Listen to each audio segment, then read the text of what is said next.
বেছিভাগ সময়তে পেট্ৰল পাম্পত তেল ভৰোৱাৰ পাছত আমাৰ এটা চিন্তা নিশ্চয় হয় যে যিমান পইচা দিলোঁ সিমানৰ বা তেল ভৰালে নে নাই। মইতো মিটাৰটো বহুত ভালদৰে চাইও আছিলোঁ, তাৰপিছতো তেল অকণমান কম যেন লাগি আছে। আৰু যদি এই প্ৰশ্নটো আপোনাৰ মনলৈ আহিছে তেন্তে ইয়াৰ এটা সঠিক উত্তৰো আছে।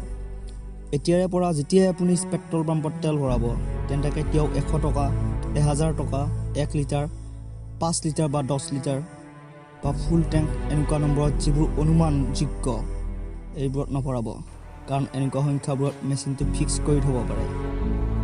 ইয়াৰ বিপৰীতে আপোনালোকে 100ৰ ঠাইত 110 টকাৰ, 500ৰ ঠাইত 510 টকা বা 20 টকাৰ ভৰাই লওক।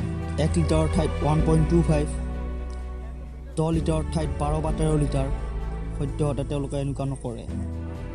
যদি কৰেও তাৰ পৰা আপুনি বাচিব পাৰে। ভিডিঅ'টো চাই কেনেকুৱা লাগিলে কমেণ্ট বক্সত লিখিবলৈ নাপাহৰিব। ভাল লাগিলে চেনেলটো ছাবস্ক্ৰাইব কৰিব। ধন্যবাদ।